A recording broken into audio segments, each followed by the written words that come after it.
बच्चों, जैसा कि हमने पिछले वीडियो में गयासुद्दीन तुगलक की गृह नीति की थी, आज हम उसकी विदेश नीति के बारे में पढ़ेंगे। उसने की विदेश नीति और उसने किस तरह से साम्राज्य का पुनः विस्तार किया, ये हम आज का टॉपिक लेंगे। पहला उसका वारंगल पर आक्रमण था। गयासुद्दीन ने न केवल सुल्तान पद की मर्यादा को ही पुनः स्थापित किया, अपितु उन क्षेत्रों पुनः सल्तनत के अंतर्गत लाने का प्रयास किया जो मुबारक शाह और खुसरो के शासनकाल में दिल्ली की प्रभु सत्ता को त्याग चुके थे। वारंगल के राजा प्रताप रुद्रसेन ने भी अपने आप को स्वतंत्र घोषित कर दिया था। अतः 1321 ईस्वी में उसने युवराज उल्लुक खान जुना खान के नेतृत्व में एक शक्तिशाली सेना वारंगल के विरुद्ध भेजी। उल्लुक खान ने वारंगल की इतनी सख्त घेराबंदी की कि प्रताप रुद्रसेन को संधि वार्ता का प्रस्ताव रखना पड़ा, परंतु जब उल्लुक खान ने राजा को बिना किसी शर्त के आत्मसमर्पण करने को कहा तो राजा ने आखिरी दम तक लड़ने का निश्चय किया और छापामार युद्ध पद्धति से उसने युवराज और दिल्ली के संपर्क मार्गों को बंद कर दिया। परिणाम स्वरूप प्रतिदिन नई नई अफवाहें फैलने लगी और अंत में यह अफवाह भी फैली कि सुल्तान गयासुद्दीन की मृत्यु हो गई। ऐसी स्थिति में उल्लुक खान ने घेरा उठाकर सिंहासन पर अधिकार जमाने के लिए दिल्ली की तरफ कूच कर दिया। इस प्रकार वारंगल के विरुद्ध भेजा गया पहला अभियान विफल रहा। इब्न बतूता ने उल्लुक खान पर आरोप लगाया कि सुल्तान की मृत्यु की अफवाह उसी ने फैलाई थी, परंतु अधिकांश इतिहासकार उसके कथन की पुष्टि नहीं करते। 1323 ईस्वी में गयासुद्दीन ने उल्लुक खान को पुनः वारंगल पर आक्रमण करने को भेजा। इस बार उसने यातायात के मार्गों को सुरक्षित रखने की तरफ विशेष ध्यान दिया और वारंगल की घेराबंदी का काम भी इतनी मुस्तैदी के साथ किया कि कुछ दिनों के बाद ही राजा, उसके परिवार के लोग तथा सरदार सभी शाही सेना के पकड़ में आ गए। राजा को दिल्ली भेज दिया गया और सुल्तान के आदेशानुसार वारंगल को दिल्ली सल्तनत में मिला लिया गया। उसका नाम बदलकर सुल्तानपुर रखा गया तथा विभिन्न नगरों एवं कस्बों में तुर्क अधिकारियों को नियुक्त किया गया। वारंगल को सीधे दिल्ली शासन के अंतर्गत लाकर सुल्तान ने बहुत बड़ी भूल की, जिसकी क्षति उसके पुत्र मोहम्मद तुगलक को उठानी पड़ी। डॉक्टर मजूमदार की मान्यता है कि सुल्तान ने उसे माफ कर उसका राज्य वापस लौटा दिया और उसके एक अधीनस्थ राजा के रूप में शासन स्वीकार कर लिया था। दूसरा, उड़ीसा पर आक्रमण। वारंगल से वापस लौटते समय उल्लुक खान ने उड़ीसा वाला मार्ग पकड़ा और उड़ीसा के उत्कल राज्य जाजनगर पर आक्रमण किया। इस अभियान का विस्तृत विवरण उपलब्ध नहीं है, केवल इतनी जानकारी मिलती है कि उल्लुक खान को बहुत से हाथी और धन हाथ लगा, जिसे लेकर वह दिल्ली लौट गया। तीसरा, मंगोल आक्रमण। 1324 ईस्वी में जब युवराज दक्षिण अभियान पर गया हुआ था, उत्तर पश्चिम की ओर से मंगोलों ने जबरदस्त आक्रमण किया। सूचना मिलते गयासुद्दीन ने एक शक्तिशाली सेना भेज दी। शाही सेना ने समय पर पहुंचकर मंगोलों को परास्त करके खदेड़ दिया। फिर चौथा आता है बंगाल में विद्रोह का दमन। जिस समय गयासुद्दीन सुल्तान बना, बंगाल का सूबा दिल्ली से पृथक हो चुका था और अब गयासुद्दीन, शिहाबुद्दीन और तथा नासिरुद्दीन नामक तीनों भाइयों में बंगाल की गद्दी के लिए उत्तराधिकार संघर्ष चल रहा था।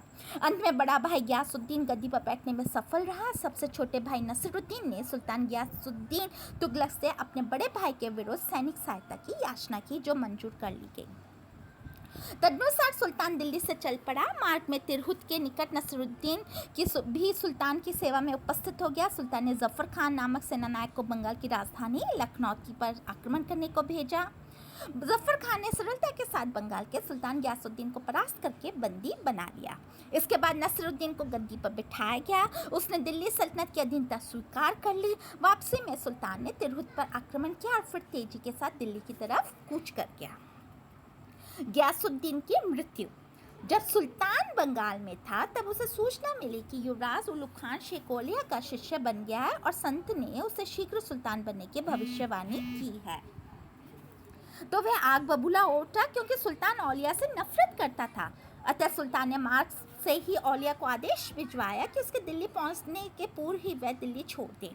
इस पर संत औलिया ने कहा था, हुनूज दिल्ली दूर अस्त, दिल्ली अभी बहुत दूर है। बंगाल की विजय से लौटकर आने की सूचना मिलने पर युवराज उलुग खान ने अपने पिता का स्वागत करने के लिए तुगलकाबाद से कुछ दूरी पर स्थित अफगानपुर नामक गांव के पास तेजी से 3 दिन के अंदर ही लकड़ी का एक काम चलाऊ महल तैयार करवाया। ठीक समय पर युवराज अन्य लोगों के साथ सुल्तान का स्वागत करने अफगानपुर पहुंच गया। सुल्तान ने वहीं पर रात्रि विश्राम कर दूसरे दिन राजधानी में प्रवेश करने का निश्चय किया।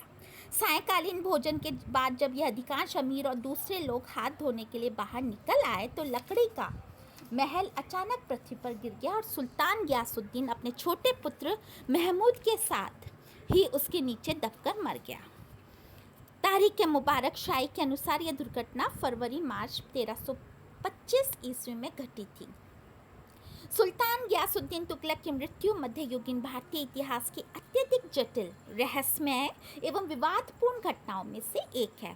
समकालीन इतिहासकारों बर्नी और इब्न बतूता के परस्पर विरोधी विवरणों ने आधुनिक इतिहासकारों को भी उलझा दिया है। अतः अभी तक इस समस्या पर सही निर्णय पर पहुंचना संभव नहीं हो पाया। बर्नी के अनुसार सुल्तान जिस महल में ठहरा था उस पर अचानक बिजली गिर पड़ी और महल लड़खड़ाकर गिर पड़ा और सुल्तान दबकर मर गया। इसके ठीक विपरीत इब्न बतूता ने लिखा कि युवराज उलुग खान ने कुछ लोगों के साथ मिलकर सुल्तान की हत्या का षड्यंत्र रचा और अफगानपुर के निकट लकड़ी का एक महल इस युक्ति से बनवाया गया कि उसके किनारे पर हाथियों को लाया जाए तो सारा महल धराशायी हो जाए। उलुग खान ने योजनानुसार कार्य किया और महल गिर पड़ा, जिसके नीचे दबकर सुल्तान मर गया। डॉक्टर ईश्वरी प्रसाद, वुल्जले हैक, आशीर्वादी लाल श्रीवास्तव, मजूमदार आदि आधुनिक इतिहासकारों ने इब्न बतूता को सही मानते हुए उलुग खान को पितृहंता ठहराया है, जबकि डॉक्टर मेहंदी हसन और डॉक्टर बीपी सक्सेना बर्नी के विवरण को सही मानकर उलुग को निर्दोष बतलाते हैं। हत्या के षड्यंत्र में शेख निजामुद्दीन औलिया को भी संबंधित मानते हैं। इतिहासकार निजामुद्दीन ने लिखा है कि सुल्तान की मृत्यु युवराज और शेख के षड्यंत्र का परिणाम थी। इस प्रकार इस दुर्घटना के बारे में सही मत व्यक्त करना अत्यधिक दुष्कर काम है। अब हम बच्चों बात करते हैं गयासुद्दीन के मूल्यांकन की। सुल्तान गयासुद्दीन एक योग्य, उदार तथा प्रजा हितैषी सुल्तान था। उसने मुबारक शाह खलजी की मृत्यु के उपरांत सल्तनत में चारों तरफ फैली हुई अव्यवस्था का अंत करके शांति एवं व्यवस्था कायम की। उसने अपने योग्य सैनिक अभियानों से दिल्ली सल्तनत का प्रभुत्व पुनः स्थापित किया और मंगोलों को खदेड़कर उत्तर पश्चिमी सीमा की सुरक्षा को कायम रखा। उसने इस्लामी सिद्धांतों के आधार पर न्याय की उचित व्यवस्था की। उसने अमीरों और उलेमाओं के साथ मैत्रीपूर्ण संबंध बनाए रखे। यद्यपि वह धर्मभीरू, कोमल एवं उदार प्रकृति का शासक था, परंतु हिंदुओं के प्रति अधिक सहिष्णुता का परिचय नहीं दे पाया। शायद वह अपने युग की धार्मिक कट्टरता की सीमाओं को लांघने का साहस नहीं जुटा पाया। गयासुद्दीन को भवन निर्माण में भी रुचि थी और उसने तुगलकाबाद का निर्माण करवाया। उसने अपने समय के साहित्यकारों एवं विद्वानों को आश्रय प्रदान किया, परंतु संगीत एवं नृत्य से उसे घृणा थी। वस्तुतः उसने बलबन और अलाउद्दीन जैसे शासकों के दोषों से दूर रहकर उनका प्रयास किया, इसलिए वह एक